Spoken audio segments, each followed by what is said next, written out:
hour later, 1 oras para kay Inang Kalikasan ang ganap mamayang gabi, pero ngayong umaga, 1 oras na siksik sa mga business ideas ang hatid namin para sa inyo, mga kanegosyo.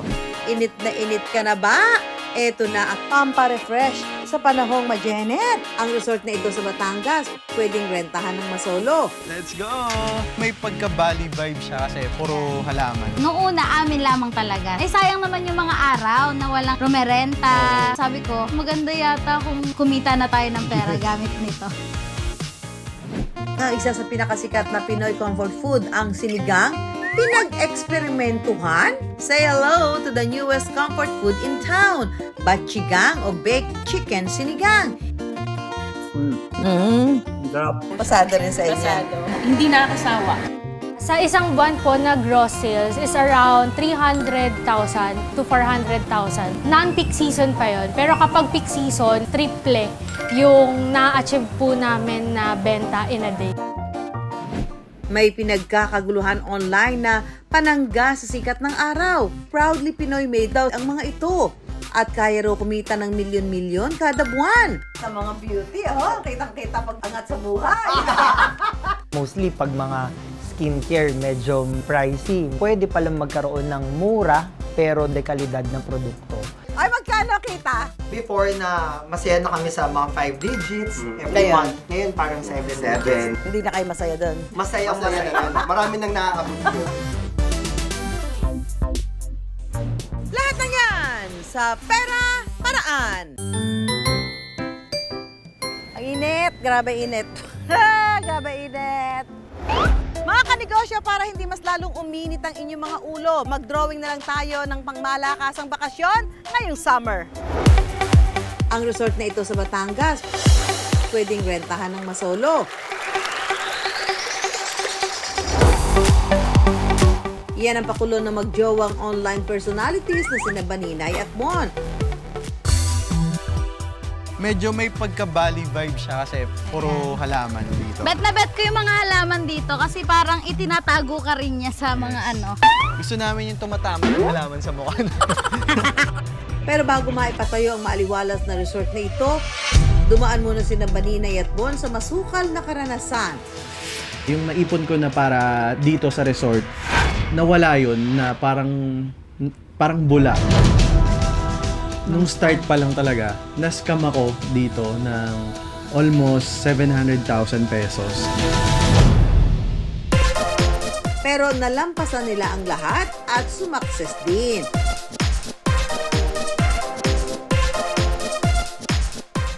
Mga kanegosyo, welcome sa aming resort! Let's go!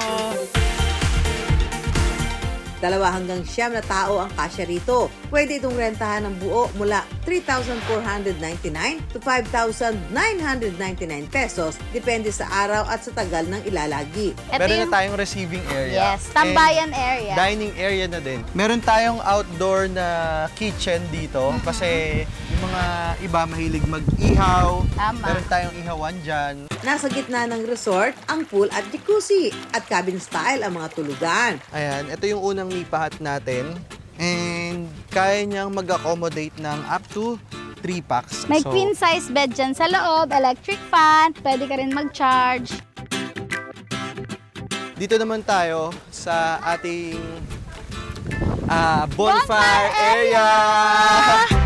Sobrang sarap ng vibes dito. True. Oh, anong ginagawa ko? Anong ginagawa ko? Nagma-marshmallow. Galing. Ako, ano ginagawa ko? Binubuksan mo yung susi. Pero ang paborito rin nilang parte ng resort, ang view deck. Sabi ko talaga, gusto ko, pag nag-stay ka dito sa resort, gusto ko makikita mo yung buong Kalawakan. Kalawakan! So, ayan, ito yung ating view deck. Makikita mo dito na wala ka talagang katabing kapitbahay. Sobrang lalayo pa ng mga bahay dito. Itong si Bon mahilig daw talaga sa pagdidisenyo. Pagpasok nyo dito, makikita nyo agad ang ating sala. Kami lang talagang nag-design nito lahat. As in, kami namili ng mga gamit. Kung sino artistic sa amin dalawa, siya talaga. Yung interior, lahat ng yan, kaartehan, mga design, siya lahat ng yan.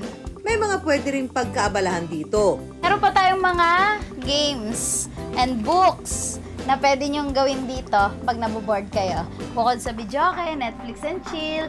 Plano daw sana nilang gumawa ng sariling bakasyunan. Nag-start tong business na to nung pumunta kami dito sa Batangas. Kasi taga Batangas talaga si Love. Yung kamag-anak niya, nagbebenta ng lupa. So, napabili kami. Resort yung naisip namin negosyo kasi mahilig kami mag-staycation, bakasyon, mahilig Yes. mag-swimming yung family. So, nung una, amin lamang talaga. Tapos, eventually, sabi namin, ay sayang naman yung mga araw na walang rumerenta, Oo, walang walang nag-i-stay. tao. Sabi ko, hala, maganda yata kung kumita na tayo ng pera gamit nito. Naglabas daw sila ng 700,000 pesos na kapital pero naubos ang budget nang walang kinapuntahan. Pinagawa ko to bago ako mag-birthday. Kasi akala ko, magsaswimming na ako sa birthday ko. Ngayon, magsaswimming pala ako ng nice ka. Iiyak pala ako. Basta may mga veranda pa dapat dyan, may mga hammock. So wala. Yun yung na-scam ako. Walang kinatapusan yung 700,000 na yun. Nagtiwala ako sa maling tao, sa contractor na nakita ko lang naman online. So, hindi pala dapat ganun. So, dapat talaga nagdo-double check ka. Pangako sa atin, di ba? Yung 700,000 na yun, 2 na months. parang 2 to 3 months, matatapos na yung frame saka yung sa pool. So, wala palang Medyo nangyari. too good to be true. Oo. Kaya rin siguro na-scam Na-scam kami. Hindi pala dapat ganun yung presyohan. Tulad ng mga halaman na nakapalibot sa kanilang resort, pinili raw ni Baninay at Bon na umusbong muli. Medyo natagalan kaming tipunin. Ang kinatapusan, umabot siya ng 2 million. So, kasama na yung mga lupa, yung bakod, so lahat. Landscape. Ginawa raw nilang one step at a time ang pagbuo sa kanilang dream resort. Paunti-unti. Ito muna, saka babakuran, saka lalagyan ng landscape, at saka lalagyan ng magandang furniture. Hindi mo kailangan agad gumastos ng super duper laki. Dahil wala pang isang taon ng kanilang resort, wala pa raw silang ROI o Return on Investment. Pero kahit papano naman, nakakabawi na kami sa mga gastos. Nasusustain na niya sarili niya, Wala nagkakaroon kami na nalalabas sa bulsa namin ngayon. Lahat ng, kahit yung mga improvement dito sa resort, galing na sa kinikita ng resort. Ginamit nilang advantage ang pagiging content creators para ipakilala ang kanilang negosyo. Alam na namin kung paano siya i-market. Kasi even before, wala pang ganito si Bond na resort. Nagpo-promote din kami ng ibang mga Airbnb, staycation. So alam na namin kung paano kunin yung gusto talaga ng mga tao para mahikayat silang pumunta. Sa pagnenegosyo, importanteng magkaroon ng matibay na support system. Kanya lang po kasi ito. Actually, itong lahat ng ito, support system lamang ako. Siya lang talaga lahat. Eventually, napag-isipan namin na mag-partner na tayo kasi partner Ganun naman din tayo in life. Ganun na, naglolokohan din tayo. So, ayun, binili niya na yung katabing lupa. Bilang partners in real life, magkatuwang din daw silang humaharap sa mga problema sa negosyo. Parang pinaka-disadvantage lang siguro kasi may iba na rin kami naging negosyo, yung communication. Kasi may ibang gusto siya, may ibang gusto ko. Kaya this time, nung nag-resort siya, tinake over niya na talaga lahat. Siguro, mahirap lang din. Feeling ko lang kapag yung business partner mo, hindi mo sobrang close, hindi kayo magkakasundo. Kasi kami nga na magjowa na minsan, hindi Gaaway kami pa. nagkakasundo. Bukod sa kasosyo sa negosyo, maging mapili rin daw sa lahat ng makakatrabaho nyo. Biggest lesson ko, wag ka basta-basta magtitiwala 100% sa pagtatayo ng business na gusto mong tahakin. Dapat ikaw mismo yung may alam ng lahat ng bagay. Hindi ko in-expect na may taong ganun na manloloko sa'yo. Maging hands-on nga. Kailangan talaga alam mo yung pasikot-sikot. Yung kaya mong gawin, ikaw na gumawa. Let's go! Hanggang sa pagnenegosyo, no man is an island daw. Siguraduhin lang na napalilibutan kayo ng mga tamang tao. Ayun, sana nag-enjoy kayo at kami ay matutulog na. Good night. Mali. Ay, Hindi mali. tayo Ay, yung di ba tutulog guest. ako? Sige, hindi ba guest? May guest na. Ay, May naalis guest na na tayo. talaga. Naglinis lang tayo dito eh. Nakikisali lang eh. Marami ang nagtaas ng kilay nang ang isa sa pinakasikat na Pinoy comfort food, ang sinigang, pinag-eksperimentuhan? Sinigang na hindi masabaw, walang gulay, at binibake. Ano ba talaga yan?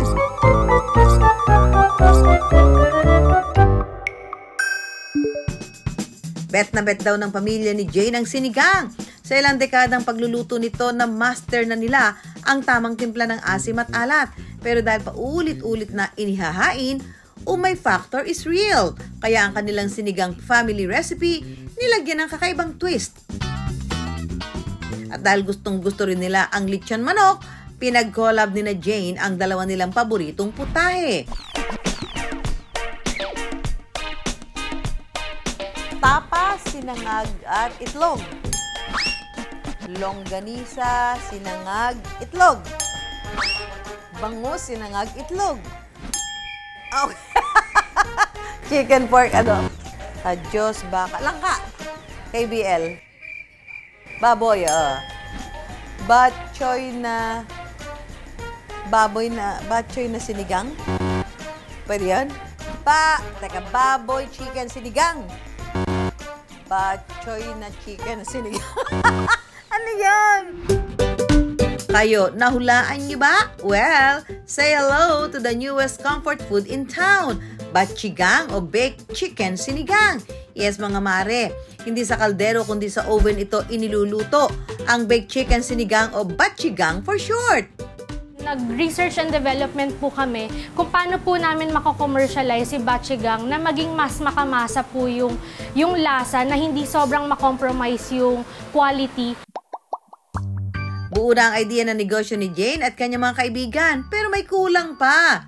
Sa market ng Metro Manila, madami na pong lechon manok. Marami na pong mga sikat na competitors sa lechon manok.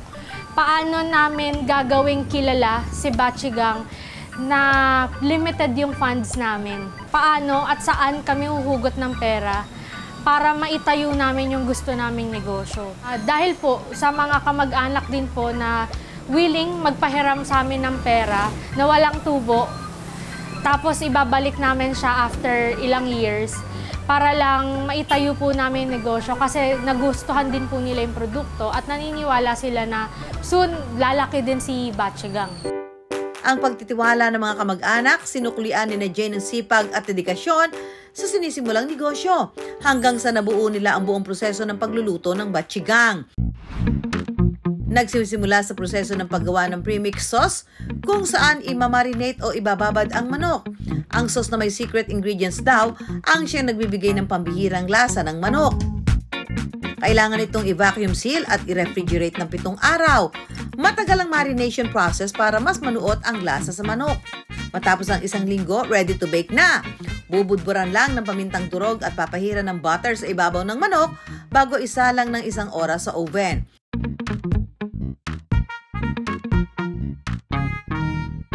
Say hello to the newest comfort food in town, batchigang o baked chicken sinigang. Yes, mga mare, hindi sa kaldero kundi sa oven ito iniluluto. Ang baked chicken sinigang o batchigang for short. Ano yan? Tingnan natin kung lasang baked nga siya. Lasang baked naman siya. Talagang dapat na may kanin. Sinigang ikaw.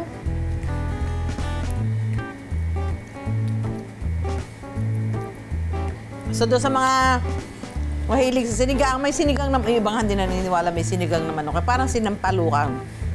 Kasi ayaw nyo na may gulay. Ito yung siguro yung better alternative nyo. Yan. Kasi masarap naman siya. Gawa ng, well, lasang-lasa yung pagka-bake. Tapos yung asim, ano doon yung asim? So, minus the gulay. Yan. Perfect para sa inyo to. Ang kakaibang combo papasakaya sa panlasang Pilipino. So, ito na. Patatikim na natin. Sa mga kapuso natin. Hi, sir! Mayroon lang kami papatikim sa'yo. Chicken breast. Yan. Sa tingin mo, anong luto yan? Adobo? Favorite ko adobo eh. Tama ba ako? Mahilig ka din sa adobo. Wala kang naisip na ibang luto? Wala. Sinigang siya. Baked chicken sinigang. Sobrang sarap niya. Oo, di ba? Fusion siya ng adobo. At sinigang. Pinipilit ko talaga yung adobo. Hi, ma'am, sir! Yeah, mayroon lang kami patitikim sa inyo. Sa tingin nyo, anong luto niya ng chicken? Parang kalasa niya yung beef steak. Same lang, parang ano siya, usual na Filipino dish na may toyo at saka may pang-asim. Alam niyo ba kung anong luto yan? Yan po ay baked chicken Sinigang. Sinigang. So yun yung asin niya. Okay Okay siya, magugustuhan niya ng mga Pilipino, lalo ng mga estudyante pang baon. Oo, sabi nga ni Sir mo sa pambaon. Sa'yo, mama, okay sa inyo yung ganyan? Okay din po. Pasado rin sa inyo. Pasado. Hindi nakakasawa. Oo nga, totoo.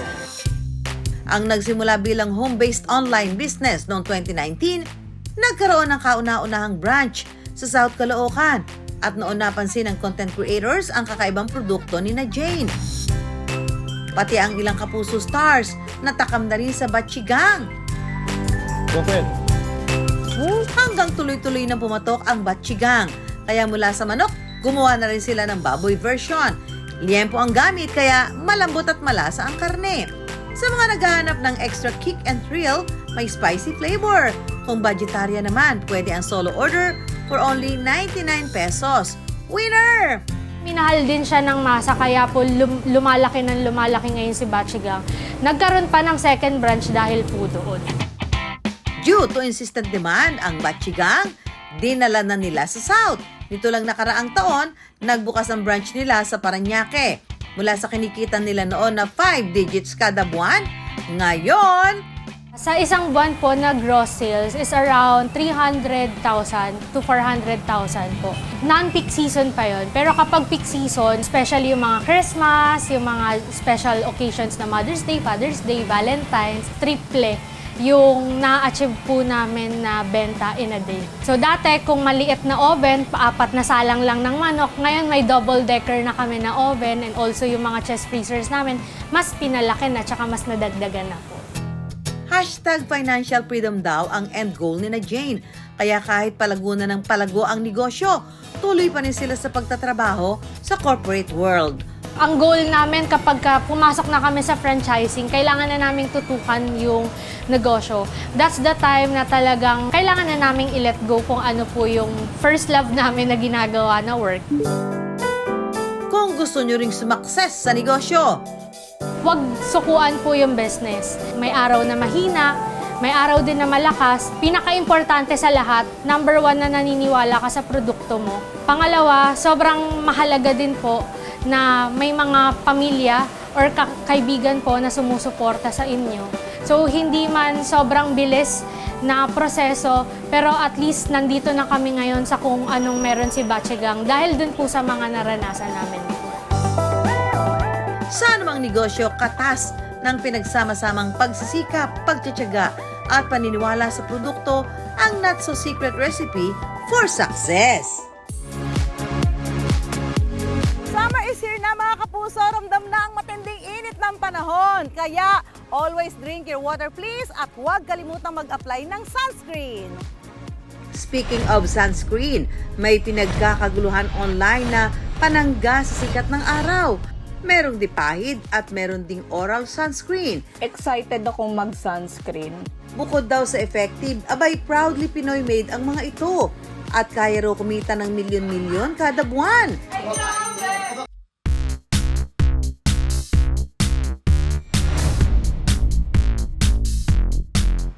Sa tindi ng sikat ng araw, tila hindi ubra ang papayong-payong lang. Kaya ang marami, todo pahid ng sunscreen, likido o cream na proteksyon ng balat mula sa matinding sikat ng araw. Pero kung sawa na sa papahid-pahid lang, meron na ring oral capsules nito o naiinom na. Ang business at real-life partners na sina Michael at Ralph, ito ang bread and butter. Dati silang mga empleyado sa isang korporasyon, pero mga business owner na ngayon. Yung dating needs namin na mahirap na kunin, ngayon even yung wants na bibili. Kapag kasi nasa corporate world ka, you only get the amount that you work for. Pero pag dito, kapag if you really push hard, kumbaga not just like 10 times but 100 times, 100 folds mo mababalik. 2018 na magkakilala sina Michael at Ralph at agad daw naramdaman na compatible din silang business partners. Milk tea ang unang nilang negosyo, pero hindi ito pumatok. Sa sobrang stress, tinighiyawat pa ng malala si Ralph. To the point na ayokong lumabas na din masyado. Totoo yun. Totoo pala yun na nakakawala siya ng self-confidence. Nasubukan ni Ralph ang nauuso noong rejuvenating set, mga produktong pampaputi at pampakinis ng balat. Yung struggle ko noon, success na namin ngayon. Dahil na-achieve ni Ralph ang inaasam-asam na glow up, naisipan nila itong inegosyo. Nangutang agad sila sa bangko ng puhunang 300,000 pesos. Agad pumatok at dumami pa ang kanilang mga beauty products. Pero ang talagang pumatok ang kanilang sunscreen na pwedeng ipinapahid o kaya'y iniinom. Isang pinaka-advantage yung mura. Naging accessible siya sa mga kapwa natin kasi mostly pag mga skincare medyo pricey. Pwede palang magkaroon ng mura pero dekalidad na produkto. Hello! Busy naman kayo at ang mga beauty, oh. Talaga naman, kitang-kita pag angat sa buhay. Pwede kayong mga utangan. Kumusta ngayon ang business? Business ngayon, Mami Sue, is doing good. Very well. Doing very well po. Ano pinaka-bestseller niyo dyan? Ang bestseller namin, Mami Sue, ngayon, Ay? itong sunscreen natin at saka itong ating glutathione with oral sunblock technology. Oh, ito po, napakatinda yung hit index. Grabe. Importante yung ito. Release natin to 5 months ago pa lang. Pero currently, siya yung top 1 sunscreen sa mga platform. Talaga. Saan ba lalagay yan? Sa bangko. Ay, nakamabango. Glass skin nga. Magkano itong ganito? Hulaan mo. Ano talaga? 180 pesos. Madali na raw ngayon ang paggawa ng mga produktong pampaganda dito mismo sa atin. Malaking bagay ito para mas mapababa ang production cost. We just have to source for the right suppliers. We just need to come up with a good process at may marami tayong magagaling na mga manufacturing plants na local based. Nakahanap sina Michael at Rob ng manufacturer sa Las Piñas. Sa capsuling room, demakina na ang paglalagay ng powder mixture sa mga kapsula. Kaya raw makagawa ng kanilang mga makina ng 37,000 capsules kada oras. Ang raw ingredients na gamit daw nila ay mula pa Japan at Korea. We did our research back then, and if not in the Philippines, maybe in Asia or all over the world, first ever glutathione talaga siya with oral sunblock technology. Ang kanilang produkto, aprobado rin daw ng Food and Drug Administration. Sa ganitong business, very important na compliant tayo sa lahat ng mga government-mandated requirements. Yung mga consumer ngayon, in all fairness, napakatatalino. Parang comparing noon sa ngayon, they're very conscious kung yung tinitake at ginagamit nila is talagang safe for consumption, which is good kasi they have enough knowledge sa mga ganyan. Ang bagong produkto nilang topical sunscreen, may tone-up brightening effect na hindi raw nag-iiwan ng white cast sa mukha. Yung difference niya, ma-pink siya. Ma-pink. Para nag-color correct. Naging tisay. Yes. Ikaw naging ewan ko. Tignan mo, kitang-kita mo naman yung bakas. Pak! Gawang Pinoy. Parang foundation. Dahil tirik na tirik ang araw, mamimigay tayo ng libreng sunscreen. Gusto niyo ba i-try itong bagong produkto nila? Yes. Oh, Ang hikari, narinig niyo ba ito? hikari. Yes po, sa 150. Wow! Kasi may sinasabi ka, white cast? Oh, Ano yung white cast ba? Yung pag may puti po sa ano. Ganda! So, ibig sabihin dito, parang kahit ano yung color ng skin mo. Nagtotone adapt siya. Nag-a-adapt siya.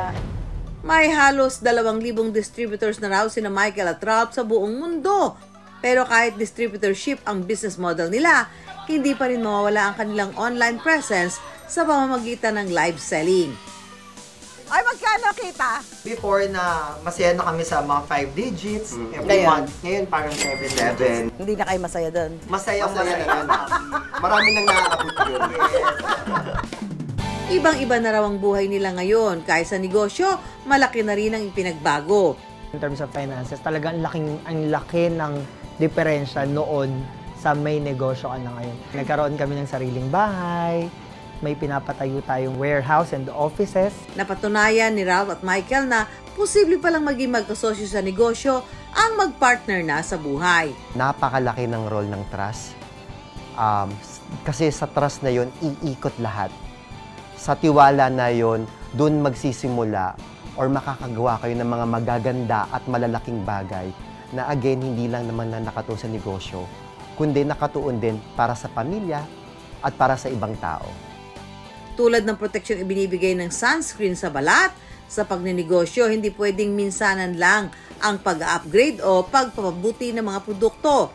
Kailangan araw-araw pagbabantay at pagtitiyak ng kalidad nito para laging shining bright ang negosyo. Kaya bago man ang halian, mga business ideas muna ang aming pantakam. At laging tandaan, pera lang yan, kayang-kayang gawa ng paraan. Samahan nyo kami tuwing Sabado, alas 11:15 ng umaga sa GMA. Ako po si Susan Enriquez para sa Pera Paraan.